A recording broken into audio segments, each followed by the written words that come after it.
Nous sommes en live aujourd'hui donc sur le groupe Facebook que j'ai intitulé Conférence sur la vie quotidienne et sur l'existence. Et nous allons commencer la première conférence aujourd'hui. Je voulais aussi me connecter sur Instagram, mais j'ai pas réussi à faire un live sur Instagram, en tout cas pas sur mon ordinateur. Donc à voir pour la prochaine fois, puisque là je ne peux pas le lancer de direct, il me demande d'avoir un logiciel de streaming, donc on verra ça une autre fois. Tant pis, aujourd'hui ce sera que sur Facebook, c'est très bien aussi. Hein. Et à l'avenir, peut-être que j'arriverai à le faire et sur Instagram et sur Facebook, je l'espère, y arriver, on verra. Donc bienvenue à vous dans ce live, cette première conférence que j'ai intitulée Ose ta liberté. Donc c'était un sujet très important pour moi, parce qu'il s'agit de la liberté et ça touche beaucoup d'individus. Avant qu'on commence, je vais attendre 2-3 minutes, enfin je ne vais pas attendre 2-3 minutes, mais avant qu'on commence, j'aimerais que vous puissiez me dire quand est-ce que la dernière fois vous avez ressenti une vraie liberté, un vrai sentiment de liberté, vous avez ressenti une grande liberté. C'était quand la dernière fois et ça concernait quoi dans votre vie? Je veux bien que vous me disiez ça.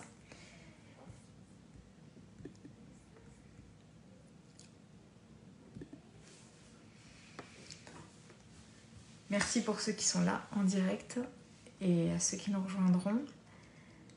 Pendant que vous notez en commentaire si vous le souhaitez, hein, comme ça je lirai les commentaires au fur et à mesure. Il y aura des pauses commentaires tout au long de la conférence. Je vais me présenter aussi, parce que je ne me suis même pas présentée. Donc, je suis Céline David-Nillet, je suis psychologue, conférencière. Je réalise un travail de recherche en philosophie dans le cadre d'un Master 2. J'ai validé tous les examens, il me reste juste ma soutenance. Alors, j'en ai fait une en juin, mais j'en refais une l'année prochaine qui comptera pour mon Master. Du coup, la première ne comptait pas. Un peu comme un entraînement, puisque j'ai décidé de performer et de convoquer d'autres auteurs pour élargir mon sujet qui est sur le déconditionnement, donc le paradoxe existentiel. Et mes partages sont tout le temps centrés psycho-philo. Psychologue depuis plus de 11 ans et passionné de philosophie. Voilà, ce sera toujours comment on peut mieux vivre au quotidien et comment tous les concepts que je partage peuvent nous aider à nous libérer, mais aussi à nous expanser, à mieux vivre au quotidien finalement. Comme j'ai décidé de faire une conférence sur la liberté, je me suis amusée tout à l'heure à regarder la définition de la liberté sur le Robert, le dictionnaire. Et j'ai trouvé ça curieux, je vais vous la lire. Donc, pour ceux qui arrivent en cours, n'hésitez pas à noter en commentaire une situation où vous êtes senti très en liberté, très libre, un grand sentiment de liberté dernièrement. Et donc, comment le Robert définit la liberté? Donc, pour lui, c'est une situation d'une personne qui n'est pas sous la dépendance de quelqu'un, opposée à esclave ou servitude, ou qui n'est pas enfermée, opposée à captivité. Et on parle de rendre la liberté à un prisonnier. Je trouvais ça très rigolo parce que finalement, la définition, elle n'est pas positive. On va pas dire la liberté, c'est. On dit la liberté, ce n'est pas. Donc, ce n'est pas être enfermé et ce n'est pas être sous la dépendance de quelqu'un. Donc, ça m'a invité à poser la question et à vous poser la question, du coup, de quoi êtes-vous prisonnier? Puisque si la liberté, c'est ne pas être prisonnier, ne pas être enfermé, ne pas être sous la dépendance, ne pas être esclave, etc., de quoi sommes-nous prisonniers? Donc, posez-vous peut-être cette question, de quoi je suis prisonnier ou de quoi je me sens prisonnier en ce moment? Et donc, il y avait deux définitions. La deuxième, c'était possibilité, pouvoir d'agir sans contrainte, autonomie, liberté de décision et d'action. Voilà, qui était plus positive cette fois-ci, du coup. Vous voulez pas mettre en commentaire, peut-être que vous ne pouvez pas, peut-être que... je sais que certains vont se connecter à 18h, mais vont faire autre chose en même temps et ne pourront pas regarder, donc pas commenter. Peut-être que vous faites partie de ces gens-là. Et si vous voulez commenter, ce sera un grand plaisir de pouvoir vous lire et de répondre à vos questions et puis tout simplement de voir un petit peu où vous en êtes avec cette notion de liberté et peut-être en quoi vous vous sentez entravé en ce moment. Donc on va attaquer. Hein. Donc pour la liberté, elle peut être de différentes natures. Elle peut être, on parler de liberté physique, de liberté émotionnelle, de liberté spirituelle, de liberté financière. Il y a plusieurs dimensions à la liberté. Moi, j'ai décidé d'en faire 3 catégories.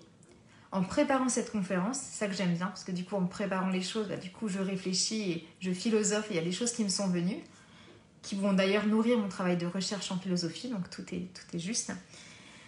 Et j'ai décidé de regrouper la liberté en 3 catégories, qui est la liberté d'être, la liberté de faire et la liberté d'avoir. Voilà, je ne l'avais jamais vu en ce sens-là, et là, ça m'a évoqué ça.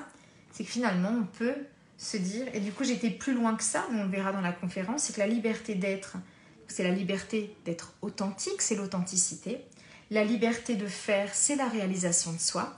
Et la liberté d'avoir, c'est la possibilité de posséder des objets, mais aussi la capacité d'avoir des amis, voilà, d'avoir un travail, d'avoir des choses ou des situations, des opportunités, des personnes autour de nous, possession ou nos possessions. Et ce qui m'a amené à aller encore ramener ça à 2 grandes dimensions qui seraient la liberté intérieure vs la liberté extérieure. Autrement dit, la liberté perçue et la liberté vécue comme telle dans la réalité. Pourquoi est-il essentiel d'aborder le sujet de la liberté dans un monde justement rempli de normes et rempli de contraintes? Eh bien, la liberté, c'est une valeur fondamentale pour les êtres humains. Les humains se sont battus, des humains, parce que on ne s'est pas tous battus, mais des humains se sont battus pour qu'on ait la liberté. Et c'est vraiment une valeur fondamentale humaine qui touche beaucoup d'humains. En tout cas, je me suis amusée, moi, il y a très longtemps, puisque c'est quelque chose que je faisais avec mes patients, comme exercice de mieux connaître ces valeurs pour apprendre à se connaître. Et je m'étais amusée à faire cet exercice sur moi, et la liberté est une de mes premières valeurs fondamentales. Comme beaucoup de gens, je suis assez libertaire, j'aime être indépendante, c'est ça que je suis à mon compte depuis 11 ans maintenant, que j'ai fait l'école à la maison de mes enfants pendant 2 ans. Je pourrais vous citer plein d'exemples où je fais tout pour vivre dans un environnement le plus libre possible, le plus libéré de contraintes sociétales notamment. Et donc la liberté, on peut se poser la question, est-ce qu'elle est une illusion? Et dans quelle mesure je peux être libre même quand tout ne semble pas l'être autour de moi? Ça finalement, la liberté, elle s'oppose toujours à la contrainte. Nous vivons dans une société et dans nos journées, il y a de la contrainte. Ça peut être déjà professionnel. Hein. La plupart des gens vivent une contrainte professionnelle, en ce sens qu'ils ne font pas ce qu'ils aiment. Ils ne font pas le travail qu'ils aimeraient, ils subissent un peu leur journée. Donc il y a une contrainte, et même quand on fait ce qu'on aime, est-ce que même dans un travail que l'on aime, ce qui est mon cas, j'ai quand même des contraintes. On a tous des contraintes. Et même dans nos journées personnelles, nous avons des contraintes. Si nous avons des enfants, nous avons beau aimer nos enfants, il y a dans l'éducation de nos enfants des contraintes. Faire le ménage peut être une contrainte. Entretenir telle ou telle chose, appeler une institution, régler un problème sur SFR ou Orange ou Bouygues ou je ne sais quoi. Vous voyez, des contraintes, il y en a partout dans notre quotidien. La question qu'on peut se poser, c'est, en tout cas l'objectif de cette conférence pour moi, c'est de vous inviter à regarder votre vie quotidienne, les situations de votre vie quotidienne, les contraintes que vous percevez comme étant des contraintes réelles, avec un autre regard pour pouvoir ramener de la liberté dans ces contraintes supposées ou réelles. Bien souvent, les contraintes, elles sont... Alors, prenons une contrainte réelle. Par exemple, imaginons, faire le ménage. La plupart des gens diront que c'est une contrainte. Certains aiment ça et ne le verront pas comme une contrainte, mais la majorité des gens verront ça comme une contrainte. Donc, si c'est une contrainte réelle, faire le ménage, bien souvent, nous allons calquer notre mental, donc nos perceptions, nos pensées, notre état d'esprit, nos émotions, nous allons les calquer sur cette réalité. Ça veut dire que faire le ménage va d'emblée susciter en nous une contrainte intérieure. Cette contrainte à l'extérieur, et nous allons la ressentir, percevoir comme telle. quand on ne peut pas agir sur cette situation. Admettons, on doit faire le ménage, on n'a pas la possibilité de faire appel à une femme de ménage, on ne peut pas s'y soustraire, on ne peut pas changer donc le vécu, la contrainte vécue. On peut cependant changer la liberté ou l'absence de liberté perçue. Ça veut dire, en d'autres termes, je choisis de percevoir cette contrainte réelle, objective, comme quelque chose de plus léger en en ramenant de plus de liberté. Et c'est quoi ramener de la liberté? Eh bien, c'est par exemple mettre de la musique et dire voilà, je n'ai pas le choix de faire le ménage, mais autant en profiter pour mettre de la musique par exemple. Donc je ramène un peu de liberté dans cette contrainte. Je me dis pas je peux rien faire d'autre pendant ce temps-là, bah si, je peux écouter de la musique. Je vais écouter un podcast, quelque chose qui me nourrit, qui me permet d'apprendre des choses. Donc je ramène de la liberté parce que j'en fais un moment d'apprentissage, un moment de reconnexion à moi, etc. Je peux ramener de la liberté en choisissant par quelle pièce je vais commencer, quel moyen je vais utiliser, à quelle heure je vais m'en occuper, combien de temps je vais m'y atteler, etc. Vous voyez, on a une contrainte réelle qui est faire le ménage, mais on peut ramener de la liberté pour alléger cette contrainte et cette tâche. Voilà, je parle le ménage, ça parle à tout le monde, c'est très bien. J'ai des notes, je vais les lire au fur et à mesure parce que je ne veux rien oublier. Et ça, c'est humain, hein, ça a beau être une conférence offerte. J'ai beau faire des conférences depuis 2018, j'en ai fait devant des centaines de personnes, j'ai donné des cours à l'université. J'ai beau avoir fait tout ça, eh bien, j'ai toujours cette sensation de me dire est-ce que je ne vais pas oublier quelque chose? Est-ce que est-ce que ça va parler à tout le monde? Est-ce que ça va contribuer au plus grand nombre, etc.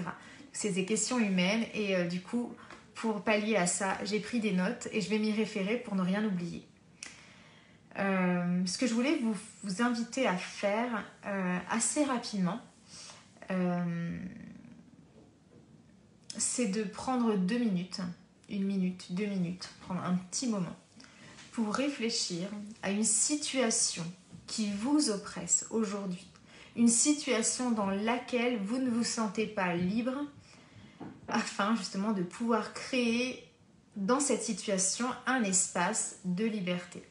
C'est de la voir différemment ou d'agrandir la liberté dans cette contrainte perçue ou vécue, ou les deux, vécue et perçue. Donc prenez 1 minute, on a tous, je vous donnerai un exemple, c'est fou parce que j'ai décidé de faire cette conférence sur ce sujet lundi. J'étais pas sûre, je connaissais pas le sujet encore lundi, j'aime bien, voilà. Moi je marche beaucoup à l'intuition, donc je me suis dit lundi, je me suis dit on verra quel sujet. Donc c'est cette idée qui m'est venue de faire une conférence sur Ose ta liberté. Et depuis que j'ai fait ce choix, eh bien dans ma vie, j'ai été confrontée à des contraintes inhabituelles et assez fortes, je vous expliquerai tout à l'heure, qui justement m'invitent à mettre en pratique clairement ce que je suis en train de vous délivrer aujourd'hui. Prenez un temps pour réfléchir à une situation qui vous contraint aujourd'hui. Professionnelle, personnelle, familiale, relationnelle, peu importe. Et nous allons prendre cette situation et on va la regarder de plus près. Et on va se demander 3 choses. La première, c'est quel domaine de notre vie elle concerne. Voilà, tout simplement pouvoir la catégoriser. Est-ce que c'est relationnel, privé, pro, perso? Pour moi, je dis toujours que la vie, c'est tout ça. J'aime pas compartimenter, mais toujours est-il que c'est bien de savoir où ça se situe cette contrainte, puisque si elle est dans notre foyer, ce ne sera pas le même impact. Si elle est au travail, si elle est relationnelle, ce ne sera pas le même impact. Si c'est notre petite amie, ou si c'est nos enfants, ou si c'est un ami ou un collègue. Voilà. C'est important de pouvoir catégoriser dans quel domaine elle se situe, elle concerne. Ensuite, la question que vous pouvez vous poser, c'est elle touche quelle partie de votre être? Donc, tout à l'heure, je l'ai dit, la contrainte ressentie, elle peut être psychique, elle peut être physique, elle peut être spirituelle, elle peut être financière. Essayez de pouvoir dire, je me sens entravée est-ce que je me sens entravée dans mon corps? Est-ce que je me sens entravée dans ma créativité, dans mon art? Est-ce que je me sens entravée dans ma psyché? Est-ce que je me sens entravée dans mes émotions? Est-ce que je me sens entravée dans ma spiritualité? Est-ce que je me sens entravée dans mes projets, voilà, de quelle façon cette contrainte que vous avez identifiée, elle vous entrave. Et puis, je vais vous demander ensuite, n'hésitez pas à prendre des notes si vous le voulez, à laisser des commentaires si vous en avez envie. Je vais vous demander ensuite d'être honnête avec vous-même. On n'est pas souvent honnête avec soi, mais d'être honnête avec vous-même et de vous demander, est-ce une vraie contrainte vécue ou est-ce que c'est une contrainte plutôt perçue? On est tous différents et la liberté, elle n'a pas la même définition pour chacun d'entre nous. Par exemple, on a un petit chien un petit husky depuis combien de temps maintenant? 1 mois et demi. Et je vous avoue que quand il pleut le matin, c'est une contrainte pour moi de le sortir. Pour d'autres personnes, ce ne serait pas une contrainte, ce serait justement une opportunité d'aller prendre l'air, de faire leurs 10 000 pas par jour, etc. Puisque naturellement, ils ne verront pas ça comme une contrainte. Moi, sortir mon petit chien, c'est d'emblée une contrainte dès le matin. Mais comment je peux ramener de la liberté dans cette contrainte réelle? Eh bien, c'est justement me dire, essayer de voir les choses comme verrait cette situation quelqu'un qui ne le vit pas comme une contrainte. Donc, il se dirait, ça me permet de marcher, ça me permet de prendre l'air, ça me pousse à sortir, ça m'aère l'esprit, ça me permet d'avoir de nouvelles idées, ça me permet d'aller chercher le pain, ça me permet de découvrir un nouvel environnement, etc. Voilà, c'est hyper intéressant, je trouve, de prendre cette situation et de vous dire, est-ce que c'est une contrainte en soi? Ou est-ce que c'est mon esprit, mes conditionnements, mes croyances, mes pensées, mon imagination qui fait de cette situation une contrainte, alors que d'apparence, c'est pas vraiment contraignant, c'est juste un fait en fait. Je dois sortir mon chien parce qu'il a besoin d'être sorti, point. Et est-ce que c'est moi qui en fais une contrainte parce que je me dis j'ai pas envie de le sortir, ou est-ce que vraiment c'est une contrainte en soi? Donc déjà, ça demande de regarder la situation avec honnêteté et voilà, d'être lucide et au clair avec soi-même et de se dire, ok, non, c'est pas vraiment une contrainte, mais c'est plutôt moi qui le perçois comme ça. Ou est-ce que vraiment c'est une contrainte, mais je peux y ramener un peu de liberté. Donc voilà, c'est ça. Et donc, en parlant de contrainte, puisque quand on parle de liberté et d'oser sa liberté, c'est de contrainte dont il s'agit, eh bien, posons-nous la question, est-ce que cette contrainte, elle est externe ou cette contrainte, elle est interne? Donc, dans les contraintes externes, on a quoi? On a les contraintes familiales, on a les contraintes sociales, on a les contraintes professionnelles, on a les contraintes relationnelles, voilà, tout ce qui est en dehors de nous. Et puis, il y a les contraintes internes, celles qu'on s'auto-inflige quelque part, comme une auto-servitude, c'est nos peurs sont des contraintes internes. Il n'y a pas forcément de stimuli, mais on a peur, on appréhende, on angoisse, ça c'est des contraintes internes.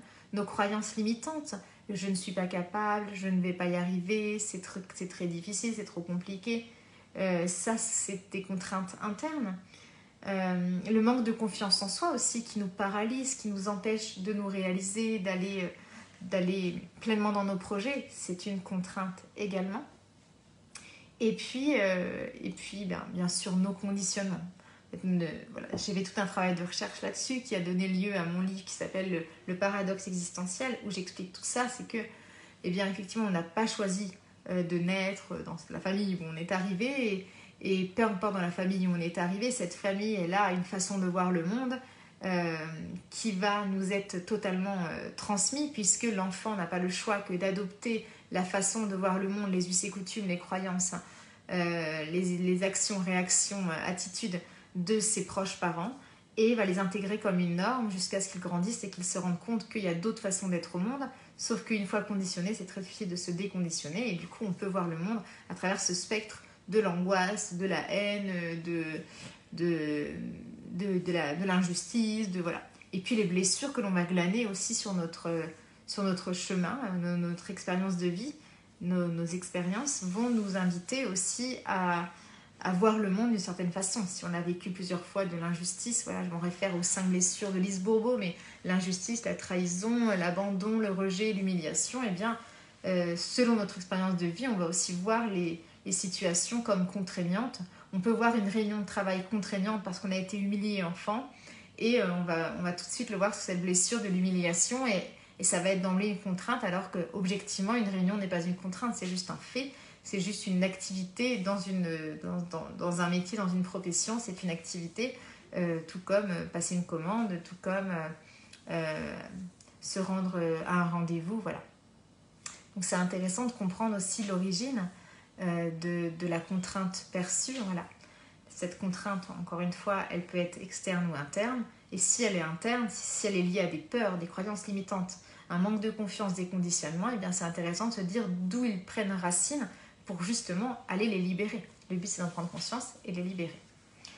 J'aimerais vous parler d'histoires inspirantes, justement, de personnes qui ont transcendé des contraintes apparentes pour gagner en liberté. Donc, il y a une histoire que j'aime bien, c'est celle de J.K. Rowling, que vous connaissez peut-être, qui est l'auteur de la saga Harry Potter. Donc, si vous ne connaissez pas son histoire, c'était une mère au foyer solo qui travaillait, je crois, dans un restaurant, enfin un travail malheureusement qu'elle n'aimait pas et jugé alimentaire. Et elle prenait le train pour s'y rendre chaque jour. Je crois qu'elle était vraiment très pauvre et elle devait vraiment travailler pour subvenir aux besoins de son fils. Et elle écrivait dans le train. Donc en fait, voilà, cette contrainte qui est de faire un travail qu'elle n'aimait pas, de devoir subvenir aux besoins de son enfant, ne pas pouvoir se réaliser dans l'instant, eh bien elle a utilisé le moyen de transport qu'elle utilisait pour se rendre à son travail alimentaire pour pouvoir se réaliser, enfin, pour pouvoir écrire, s'adonner à son art et créer une œuvre. Et plus loin dans son histoire, puisqu'elle a proposé son histoire à, je ne sais pas, 42, je ne vais pas dire de bêtises, éditeurs, des maisons d'édition qui ont tous refusé. Je ne veux pas dire de bêtises, mais voilà, je me demande si... Ouais, bref, elle a tellement de maisons d'édition, d'éditeurs, ils ont tous refusé. Je crois que c'est le 32e qui a accepté. Donc elle a collecté lettre de refus sur lettre de refus. Elle a continué à envoyer. Et c'est devenu le succès, c'est devenu aujourd'hui. Donc elle aurait très bien pu subir sa situation en disant « je suis qu'une mère au foyer, je fais un travail que j'aime pas ». Et scroller sur... Ça n'existait pas à l'époque, les réseaux sociaux, mais scroller sur les réseaux tout son temps de trajet et se victimiser, ma vie est nulle, elle ne vaut rien. Ou elle peut se dire, ok, je n'ai pas le choix objectivement, mais j'ai un désir en moi, et le moindre interstice dans ma journée, je vais l'utiliser pour pouvoir me réaliser. Et notamment son temps de trajet dans le train. Elle aurait très bien pu aussi se dire, à l'époque l'auto-édition n'existait pas, les éditeurs refusant son projet, elle aurait très bien pu se dire mon projet ne tient pas la route, je sais pas, au bout de 10 refus, se dire non mais c'est bon quoi, enfin, à un moment donné personne n'acceptera. Si 10 maisons d'édition ont refusé, elle aurait très bien pu abandonner, capituler, plier sous la contrainte du regard des autres, puisque c'est de ça dont il s'agit. Et non, elle a continué et qu'elle a transcendé sa peur du rejet, puisque voilà, une lettre de refus c'est un rejet, hein. Elle a transcendé sa peur du regard des autres, puisque soumettre son œuvre, son art, à des maisons d'édition qui ont refusé les unes après les autres, eh bien c'est courageux, puisque ça veut dire qu'on s'expose, on expose quelque chose qui a été refusé par 10, 20, 30 personnes, et elle continuait à le donner. Donc elle a transcendé ses peurs pour en arriver là où elle est aujourd'hui, et elle est multimillionnaire. Qu'est-ce que je voulais parler aussi de Thomas Edison, qui fait allusion à une contrainte de son environnement, du coup. J'en ai des frissons en parlant, parce que cette histoire, elle est assez incroyable quand même. Quand il est à l'école, tout petit enfant, il a reçu... l'un de ses professeurs lui a délivré une lettre en disant « Amène-la à ta maman, va l'amener à ta mère ». Et ne la lis pas. Et sur cette lettre, il y avait écrit « Votre fils est un déficient mental, nous ne pouvons rien faire pour lui ». Et elle lui a dit « Votre fils est un... » Elle a lu la lettre d'une autre façon. Elle a dit à son fils, il y a écrit « Votre fils est un génie, notre école ne peut rien pour lui, n'est pas assez à la hauteur pour lui. » Et elle a décidé de faire l'école à la maison pour lui. Il est devenu le génie qu'il est aujourd'hui. Et des années plus tard, il est retombé en triant les affaires de sa mère décédée. il est retombé sur cette lettre où il a vu que finalement c'était pas écrit génie, c'était écrit déficient mental. Mais parce que sa mère a décidé de dire que c'était un génie, eh bien ça a conditionné toute sa vie parce qu'effectivement, ce que les autres ont vu comme de la déficience était en fait de l'ordre du génie que sa mère a su reconnaître, exploiter et l'amener en partie là où il a été, jusque là où il a été. Vous voyez comment l'environnement peut nous conditionner et l'environnement peut nous permettre d'évoluer aussi. Je voudrais aussi parler du lien entre liberté et relation. Nous aspirons tous à la liberté. Vraiment, il n'y a aucun net qui me dit non, moi je vais être esclave, non, moi je vais être dans le sacrificiel. Non, même si certains le sont, un peu syndrome de la victime, du victime, oui. Mais globalement, on aspire tous à la liberté. Mais la liberté, pour moi, elle se situe entre deux choses. Elle se situe entre le sacrificiel, la servitude, ou l'auto-servitude, parce que c'est nous qui nous mettons en position de servitude. Et puis elle se situe également entre le bourreau, ce que j'ai appelé le bourreau égoïste. Donc la question qu'on doit se poser, c'est ok, je vais être libre, mais à quel prix? Est-ce que,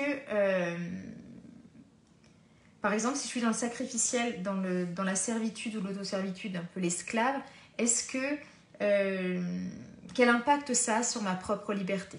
Ça veut dire que là, si moi je mets en position d'auto-servitude ou d'esclave, eh bien c'est moi-même qui impacte ma liberté. En revanche, si je me mets dans la position du bourreau égoïste qui veut absolument se réaliser et qui détruit tout sur son passage, et c'est moi je, c'est ma liberté qui compte, quitte sans le vouloir ou sans faire exprès ou sans involontairement à écraser les autres et à ne pas permettre aux autres leur liberté, eh bien, à quel prix sommes-nous prêts à être libres? À quel prix sommes-nous prêts à nous réaliser? Moi, ce que j'ai réalisé en faisant il y a quelques jours, c'est cette question de me dire, ok, où est-ce que je me situe du coup? Est-ce que je suis dans le sacrificiel? Est-ce que je suis libre? Est-ce que je suis plutôt un bourreau égoïste? Et c'est intéressant de savoir où on en est par rapport à ça. Et de me dire, en fait, si je prends mon exemple à moi, dans mon écologie familiale, il y a mon conjoint, mes enfants, ma belle-mère qui garde nos enfants, qui vit avec nous la plupart du temps, et moi-même. Mon conjoint va travailler, il se réalise à sa façon, dans son travail. Moi, je reste beaucoup à la maison, mais je travaille, donc je me réalise. Voilà. Ma belle-mère, qui l'a choisi, garde nos enfants. Je veille toujours à ce que chacun soit à sa place, au sens soit pleinement libre et puisse se réaliser là où il est. Ça veut dire que mon conjoint a pris un poste il y a quelques temps, récemment, qui lui demande de beaucoup travailler. Il rentre tard, 19h30, 20h. Je sais que ça ne durera pas, mais en ce moment, c'est le cas. Eh bien, je pourrais lui faire payer lui faire payer et finalement, j'agirai en bourreau égoïste qui veut absolument son temps, sa liberté, ceci, où je peux très bien me dire, voilà, c'est sa place, c'est là où il doit être aujourd'hui et c'est ok, et il compense comme il peut le week-end, mais je ne lui reproche rien. Pareil, ma belle-mère, je pourrais très bien être dans le bourreau égoïste qui dit, voilà, garder mes enfants toute la journée, moi je dois travailler, je mets mes œillères, je m'occupe de rien, mais du coup ce serait pas juste pour elle, pas juste pour mes enfants qui ont besoin de moi, et puis pas juste pour moi. Mais je veux dire, si j'étais une bourreau de travail, peut-être que je pourrais faire ça. Donc je me demande toujours, et d'ailleurs c'est ce que je demande à ma belle-mère, c'est de combien de temps avez-vous besoin aujourd'hui? Qu'est-ce qui est important pour vous? Quels sont vos besoins? Et je sais que par exemple, elle a besoin de son temps à 19h, elle a des choses à faire à 19h, donc je quitterai cette conférence à 19h parce que c'est important pour elle de faire ce qu'elle a à faire à 19h. Donc voilà, et mes enfants, là je veille à ce que chacun ait pu... vous savez, c'est comme remplir le verre de chaque personne. Eh bien, je veille à ce que le verre de chaque personne soit rempli. Et ça veut dire que si je remplissais le verre des autres sans remplir mon verre, je serais dans le sacrificiel et dans l'auto-servitude.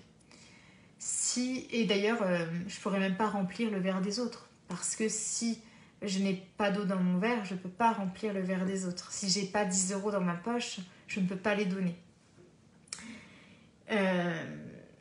Et si, au contraire, je remplissais que mon verre et voilà, et eux ne pourraient pas me donner au change. Enfin, c'est vraiment un... Donc c'est important que chacun ait son verre de rempli en fonction de ses besoins.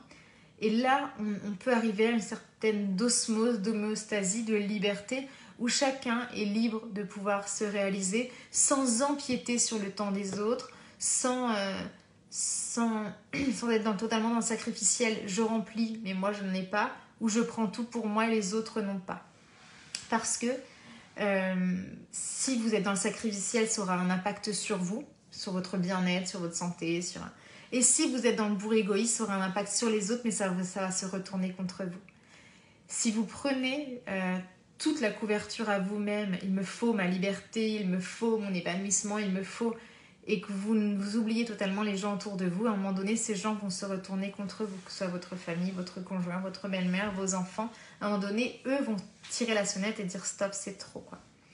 Donc c'est important, voilà, de voir que la liberté, elle se situe pour moi entre le sacrificiel et entre le bourreau égoïste, et qu'il faut trouver un juste milieu justement pour se réaliser tout en étant dans une dimension écologique pour chacun.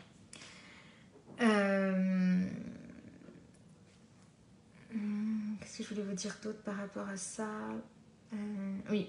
Ensuite, je voulais vous parler d'un lien entre liberté et créativité. Parce que lorsque nous sommes face à des contraintes extérieures, donc des contraintes vécues ou une absence de liberté extérieure ou de liberté vécue, eh bien, nous pouvons toujours ramener de la liberté intérieure, de la liberté perçue.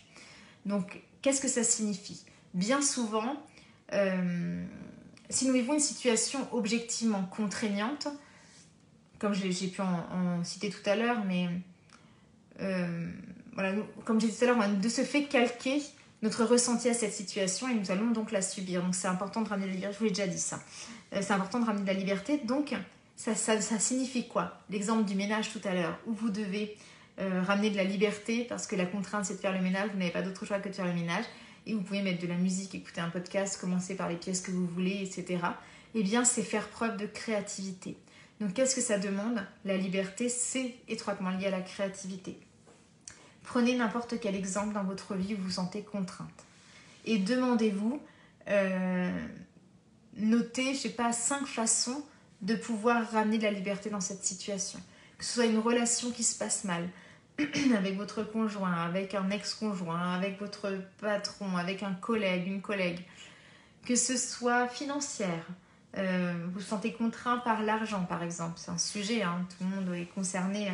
Enfin, voilà, c'est l'argent, tout le monde est concerné, et certains par la contrainte financière. Eh bien, demandez-vous comment je peux ramener un peu de liberté dans ma contrainte financière et notez 5 façons. Ça peut être économiser de l'argent, réduire des abonnements, demander un prêt, faire une activité à côté qui me fait gagner plus d'argent. Enfin, noter, faire preuve de créativité. Pour moi, on transcende la contrainte par la créativité. Et c'est beau parce que finalement, c'est soit je subis, je me victimise et je fais rien. C'est quoi subir et se victimiser? C'est ne rien faire, rester là, ne pas bouger. Ou soit je dis ok, j'ai identifié ce qui n'allait pas et maintenant je vais réfléchir à partir de moi-même, à partir de mon expérience, à partir de ce que la vie me donne, à des solutions d'adoucir, d'assouplir, d'alléger cette situation. Donc comment je peux me sentir libre face à cette situation qui est d'apparence contraignante et tout en gardant à l'esprit qu'une situation qui est contraignante pour moi ne l'est pas forcément pour autrui, ce qui permet aussi peut-être de demander autour de vous, à vos amis, à votre conjoint, qu'est-ce que tu ferais toi à ma place? Est-ce qu'il y a pas une solution? Je sais que d'en parler, ça transcende. Il y a une autre façon pour moi qui permet de transcender, de transmuter une contrainte en liberté, c'est de passer par l'écriture. J'écris tout ce qui me contraint. La situation qui me contraint, qu'elle soit financière, psychique, relationnelle, professionnelle, peu importe. Et en écrivant là-dessus, en disant pourquoi je me sens comme ça, pourquoi je me sens contrainte, pourquoi je me sens frustrée, en colère, triste, dépassée, je mets des mots sur ce que je ressens. Et bien en écrivant là-dessus, souvent j'ai la réponse. Soit j'ai la réponse de la contrainte n'en est pas une, mais mes conditionnements, mon état d'esprit, mes croyances m'ont fait voir cette situation comme une contrainte et donc je peux ramener de la liberté parce qu'elle n'en est pas. soit elle est réellement une contrainte objective et je fais preuve de créativité en écrivant pour trouver des solutions à cette contrainte vécue. Et je voulais... N'hésitez pas à laisser des commentaires vraiment si vous avez des questions ou envie de me dire quelles sont vos contraintes du moment, quelles sont les situations qui vous dérangent en ce moment, n'ayez pas peur. Ou justement, c'est quoi la liberté pour vous et comment ça s'exprime au quotidien. Et je voulais aussi vous parler de la corrélation entre la liberté et le fait que c'est un acte courageux, être libre. Et pourquoi c'est un acte courageux? Car combien de personnes s'accommodent à leurs contraintes au quotidien? Combien de personnes continuent à faire un travail salarié alors qu'ils n'en ont pas envie, alors qu'ils ont des rêves, des projets, mais ils s'acclimatent, ils s'accommodent à cette situation. Et ils développent comme une sorte de zone de confort. Parce que percevoir une contrainte comme un espace de liberté potentielle, c'est faire un travail sur soi. C'est aller guérir ses blessures. Ma blessure, souvenez-vous, ma blessure de rejet peut me faire voir une situation comme contraignante. Je prenais l'exemple tout à l'heure des réunions. Ma blessure d'humiliation peut me faire voir une réunion comme quelque chose de contraignant. Donc ça demande d'aller guérir, regarder et guérir ses blessures. Ça demande de braver ses peurs. Qu'est-ce qui nous empêche d'avancer? Qu'est-ce qui nous empêche de changer de point de vue, de situation? Ce sont nos peurs. Ça demande... qu'est-ce que je vous avais noté? Ah oui, de libérer les peurs, de s'affranchir du regard de l'autre. Parce que la plupart des contraintes, elles sont liées au regard de l'autre. Donc c'est comment je m'affranchis du regard de l'autre pour gagner en liberté. Si j'ai peur de ce que vont penser les gens, par exemple, en faisant ce live, eh bien, je ne le ferai jamais. Si j'arrive à m'affranchir en me disant c'est mon œuvre, c'est mon art, c'est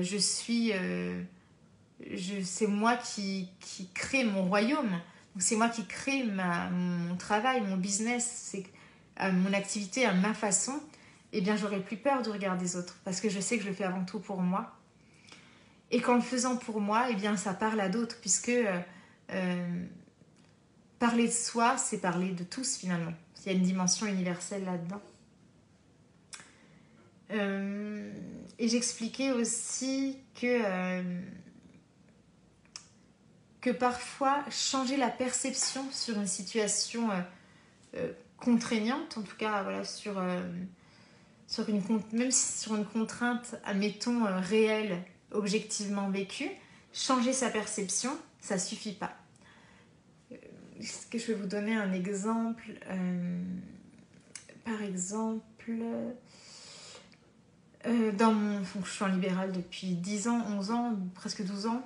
Il y a des activités que j'ai faites tout au long de mon parcours que je ne pourrais plus faire aujourd'hui, qui étaient très contraignantes. On peut être en libéral et accepter des missions très contraignantes.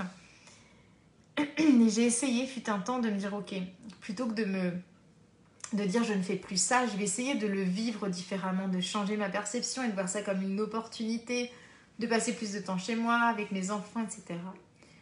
Et finalement, ça n'avait tellement pas de sens pour moi que même ce changement de perception, ça dure un temps, ça redonne un petit élan et puis très vite on retombe dans ce qui est réellement une contrainte vécue et pas perçue, quoi. Et donc là, ça demande aussi de faire des choix, de prendre des décisions. C'est en ça que c'est courageux aussi. Parce que ça demande à la fois de voir une contrainte réelle et de ramener de la liberté dedans pour qu'elle devienne un peu moins contrainte, parce que ce n'était pas vraiment une contrainte réelle, mais plus une contrainte perçue, une situation perçue comme une contrainte. Et à la fois, des fois, c'est une vraie contrainte réelle et ça demande de changer. Ça demande parfois de se séparer, ça demande parfois de démissionner, ça demande de faire des choix, de prendre de grandes décisions qui ont un impact dans notre vie et d'aller vers l'inconnu. Donc si votre travail ne vous plaît pas aujourd'hui, vous pouvez vous dire, tiens, je vais essayer de faire les choses différemment, de ramener un petit peu de ça, de ramener un peu de joie. Ça va durer peut-être un temps et ça se trouve, ça suffira. C'était l'élan qui vous suffisait, mais Parfois, ça ne suffit pas et ça demande à changer totalement de travail. Et c'est là que ça demande beaucoup de courage. Donc voilà, être libre, c'est ça que j'ai appelé ça « ose ta liberté ». C'est pas juste « sois libre », c'est « ose ». Ose faire un travail sur toi, ose t'affranchir du regard de l'autre, ose aller regarder tes blessures, d'où elles viennent, la nature, l'essence, la cause de tes blessures. Pourquoi aujourd'hui tu vis cette situation comme contraignante alors que d'autres ne la vivraient pas comme ça. C'est bien que c'est pas propre à l'humain. Je vais vous donner des exemples. Tiens. Les prisonniers. Prenons l'exemple de Mandela, qui est un exemple connu, où il a été en captivité pendant je ne sais plus combien d'années, mais c'était de nombreuses années, et il a toujours continué à arborer, à incarner la paix malgré sa captivité. Etil Soum, vous savez, Etil Soum qui a écrit un journal, on en a fait un livre aujourd'hui, qui était une mystique au temps de Auschwitz, et elle gardait quand même une certaine liberté spirituelle incroyable alors qu'elle était dans les camps de concentration. Je vais vous donner l'exemple de Paul Ricoeur aussi, qui est un philosophe qui, pendant sa captivité pendant la Seconde Guerre mondiale, il a reçu quand même profiter d'une certaine liberté intellectuelle et écrire, apprendre et d'ailleurs travailler sur toute l'œuvre de Kant. Il y en a plein des exemples comme ça. Frida Kahlo aussi, qui a eu un accident jeune à 18 ans, un accident de la route, il me semble. C'est pas une question d'un bus, renversé par un bus, je ne sais plus exactement, mais je sais qu'elle aurait très bien pu se victimiser, subir la situation de cette contrainte subie sur son corps physique. Et elle a réussi à en faire quelque chose d'incroyable et de créer une œuvre, de devenir une artiste mondialement reconnue. Donc, peu importe dans quelle situation vous vous trouvez aujourd'hui, qu'elle soit financière, relationnelle, professionnelle, familiale, que ce soit une contrainte externe, interne, que ce soit une vraie contrainte vécue, perçue, enfin pas perçue mais justement vécue objectivement ou perçue, eh bien dites-vous comment je peux avoir l'audace de ramener un peu plus de liberté là-dedans. Comment je peux aller regarder de plus près mes blessures, quelles blessures ça réactive par exemple. Prenons l'exemple du ménage qu'on a pris tout à l'heure. Faire du ménage est peut-être une contrainte pour 80% des gens, 90%. Je dirais pas 100%, il y en a qui aiment faire le ménage. Je connais des gens qui aiment faire le ménage. Donc, eh bien, cet exemple du ménage que les gens n'aiment pas faire, qui est perçu comme une contrainte, on peut se demander, pourquoi c'est une contrainte? Est-ce que c'est socialement admis comme étant une contrainte, donc je le vois comme une contrainte? Ou est-ce que c'est personnellement, je le vois comme une contrainte parce que mon éducation m'invite à voir ça comme une contrainte? Ou est-ce que c'est lié à une blessure? J'ai tellement peur de manquer de temps, j'ai tellement peur de ne pas me réaliser que faire le ménage est une contrainte. Là où d'autres pourraient se dire, bah non, faire le ménage, ça fait du bien, ça fait partie d'entretenir ma maison, mon chez-moi, c'est prendre du temps pour moi, puisque je prends du temps pour embellir mon lieu de vie, je prends du temps pour améliorer mes conditions. Oui, il y a tellement de façons de voir des situations. Pareil, admettons que là, votre contrainte, c'est votre environnement professionnel et vous êtes en conflit avec, votre supérieur ou un collègue. Eh bien, demandez-vous quelle blessure ça réactive en vous, cette situation. Blessure de rejet, d'abandon, d'humiliation, d'injustice. J'en ai oublié une. Abandon, rejet, blessure de rejet. Demandez-vous, et si ça la réactive, parce que, je veux dire, tout se joue dans l'enfance. Donc, si aujourd'hui, vous vous sentez en rejet, abandon, c'est parce que vous vous l'êtes senti plus jeune. Donc, demandez-vous d'où ça vient, quoi. Voilà, osez plonger là-dedans.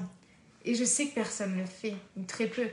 Alors vous pouvez le faire avec l'aide d'un psy, effectivement, d'un coach, d'un mentor, d'un thérapeute, comme vous voulez. Vous pouvez le faire aussi vous-même, écrire un peu, essayer de transcender, mais je sais, et moi la première, quand je suis face à une situation inconfortable, Moi, j'aime écrire. Donc, vraiment, l'écrit va m'aider à... Mais parfois, je reste en surface. Ça veut dire que j'écris, ça permet de m'apaiser, de mieux comprendre. Mais je ne vais pas aller dans l'émotion. C'est-à-dire que je touche du doigt, que ça touche la blessure de rejet, par exemple, ou d'injustice. Je suis beaucoup dans la blessure d'injustice. Enfin, de moins en moins, parce que je travaille dessus depuis longtemps, mais quand même. La blessure qui ressort le plus pour moi, ça va être la blessure d'injustice. Eh bien, souvent, je vais rester en... Voilà, je vais l'avoir identifiée et je vais être contente. Ah, c'est bon, je comprends pourquoi j'ai réagi comme ça, je pourrais réagir autrement. Donc, j'ouvre des possibilités que face à cette contrainte, donc je fais preuve de créativité. Face à cette contrainte, je peux très bien agir, réagir, voir les choses différemment. Mais ce qu'il manque, c'est de redescendre dans le corps. Qu'est-ce que ça génère en moi émotionnellement? D'où ça vient? Et ce que j'ai fait d'ailleurs hier, donc je vous en parle parce que justement avant je restais en surface. C'est un peu comme si j'écrivais. Donc j'arrivais à mentaliser que la blessure elle venait de l'injustice. Mais c'est un peu comme si elle se coinçait là. Vraiment, je sentais même des douleurs dans la gorge. C'est un peu comme si elle se coinçait là parce que j'osais pas aller voir dans mon corps vraiment l'émotion, la traiter, renouer avec.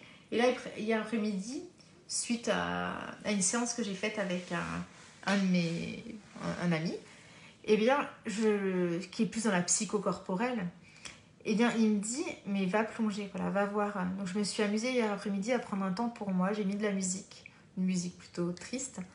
Et je me suis amusée à me dire, ok, j'ai noté 3 choses que je ressens en ce moment face à quelque chose, je vous parlerai tout à l'heure, à une contrainte que je vis en ce moment.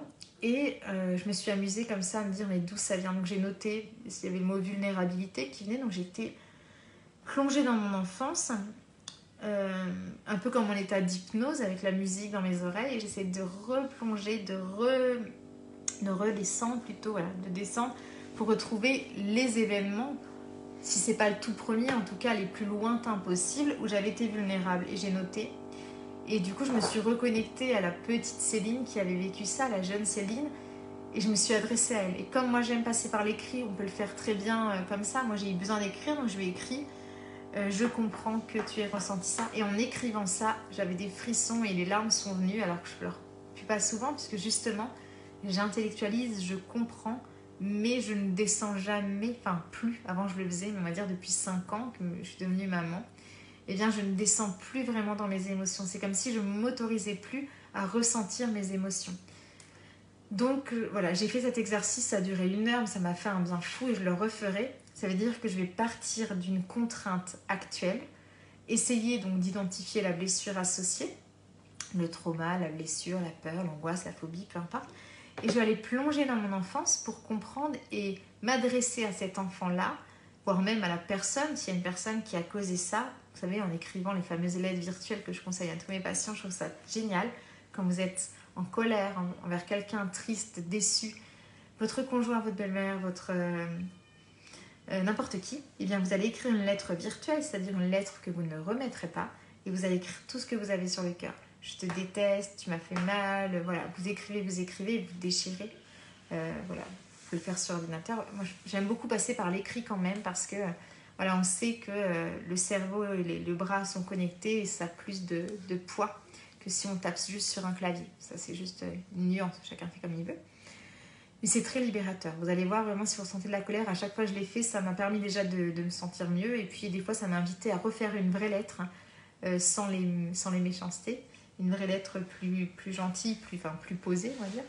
Et de l'envoyer si besoin. Des fois, ça suffit. Voilà. La lettre fictive suffit à 90% des cas. Et pourquoi je vous disais ça? Oui.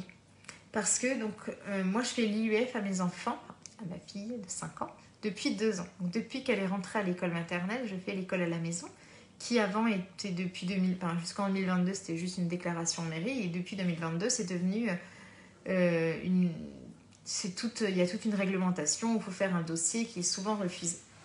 Donc nous, on a eu de la chance, les 2 premiers ont été acceptés, mais à chaque fois un peu ric-rac, parce que j'avais le médecin du rectorat au téléphone, et je devais me battre un peu en argumentant que c'était nécessaire pour ma fille de faire l'école à la maison, puisqu'elle ne se sentait pas bien dans l'environnement scolaire, etc. En plus, on était avec le CNED, tout se passait bien, enfin voilà. J'ai fait ça sérieusement et consciencieusement, et ça nous convenait bien. Et puis, plus largement, ça faisait partie d'un mode de vie, mon côté libertaire qui reprend le dessus. C'était génial, j'ai adoré. J'ai refait une demande cette année. Nous sommes maintenant en Haute-Savoie, mais au moment de la demande en juin, j'étais encore à Dijon, donc j'ai fait une demande et je voulais plus que ce soit médical, parce que médical fait qu'on est appelé par le médecin qui dit je ne veux pas, etc. Je me suis dit, je vais faire une demande pour motif 4. Il y a 4 motifs. 1, 2, 3, 4. Le quatrième, c'est motif propre à l'enfant. C'est le plus refusé parce que c'est en gros, voilà, je décrète que mon enfant a des particularités qui fait qu'il ne peut pas aller à l'école, mais il n'y a pas de médecin pour l'attester, c'est juste comme ça. Donc j'avais fait vraiment un grand compte rendu de 20 pages avec... Là, je suis psychologue, je maîtrise bien la langue française, je maîtrise bien l'écriture, etc. Un beau dossier, je dirais, un bon dossier quand même, et qui a été refusé. Pourtant, voilà, j'avais mis 12 points, j'avais développé les caractéristiques, en quoi l'IUF pouvait... voilà, bref, on s'en fout. Et il a été refusé. Donc j'en ai refait un pour motif médical en demandant un certificat à mon médecin qui m'a fait un certificat et qui a été encore refusé par Dijon. Chance, nous déménagions en Haute-Savoie en début septembre. J'ai refait une demande en Haute-Savoie en me disant peut-être que celle-ci sera acceptée. Et au moment où je préparais cette conférence sur justement Hosta Liberté, je reçois la lettre de refus pour la Haute-Savoie. Là, c'est un peu mon monde qui s'écroule puisqu'elle a été en tout et pour tout qu'un mois à l'école quand elle avait 3 ans et ça s'est mal passé. Donc du coup, nous étions à une IEF, un certificat médical, on n'a jamais eu d'inspection, on n'a jamais vu le médecin de l'académie. Donc voilà. Et un peu de façon arbitraire, il décide que non, ce dossier passera pas, quoi. Donc, sur le coup, je me sentais forcément démunie, blessure d'injustice qui remonte. Et puis, au fur et à mesure de la journée où j'essaie de trouver des solutions, preuve de créativité, je me suis dit, est-ce que je fais un rappel, donc c'est faire appel. Est-ce que je vais, après, si l'appel n'est pas accepté, je vais même plus loin, je fais appel à un avocat et je fais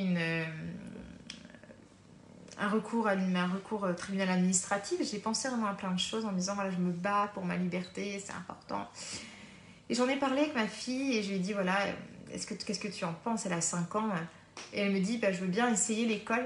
Pourquoi pas? Moi, je me suis dit, peut-être effectivement qu'elle est prête. C'est vrai que l'IEF nous convenait bien. Avec le CNED, ça fonctionne bien. Les évaluations sont excellentes. Elle a de très bons résultats. Donc, pour moi, il n'y avait pas de nécessité d'aller à l'école. Elle fait plein d'activités extrascolaires par ailleurs. Elle est très sociable, très sociabilisée. Tout va bien. Et je me suis dit, voilà, et si... il y avait un plan divin à l'œuvre que moi, petit humain, je ne voyais pas. Moi, petit humain, je m'accroche à l'IEF parce que c'est ma liberté, etc.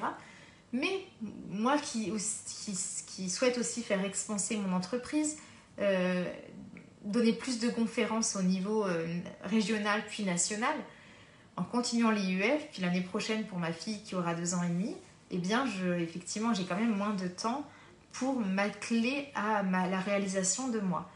Donc peut-être que c'est une bonne chose si ça lui convient maintenant. Donc j'ai laissé passer la nuit, j'ai beaucoup écrit, j'ai transmuté, j'ai peu dormi de cette nuit-là, entre 3h et 5h, j'ai beaucoup écrit. Et justement, c'était étroitement lié à la conférence, là, de où est-ce que je me positionne, etc.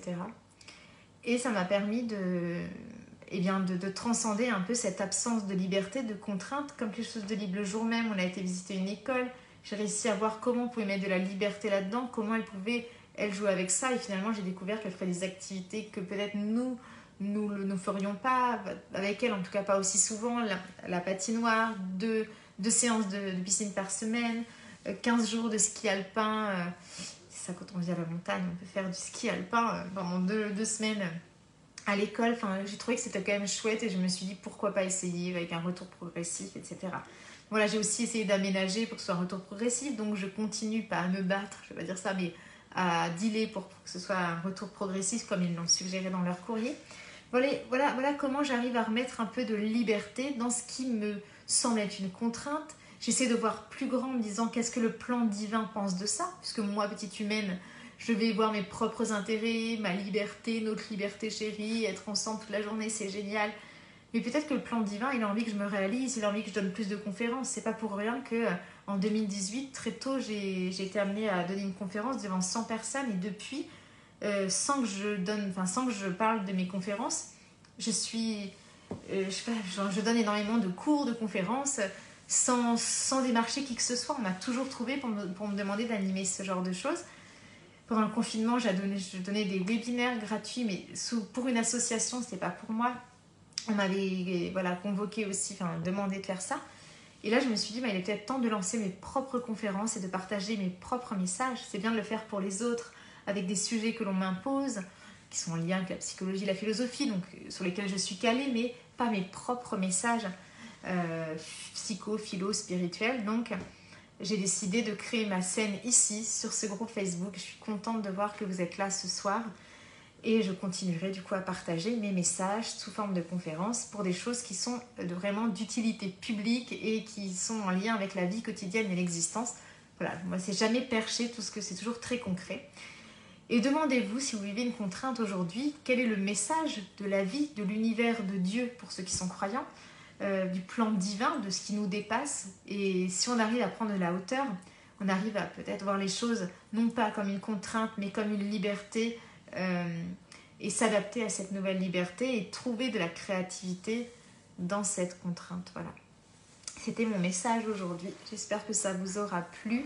J'espère que ça vous aidera à transmuter. N'hésitez pas à l'avenir à me laisser des messages. Je n'ai pas vu de commentaires. Je pense que vous n'en avez pas laissé aujourd'hui. Mais au plaisir d'y répondre. Vous pouvez aussi voir cette conférence en replay si vous le souhaitez, si vous êtes arrivé un peu tardivement.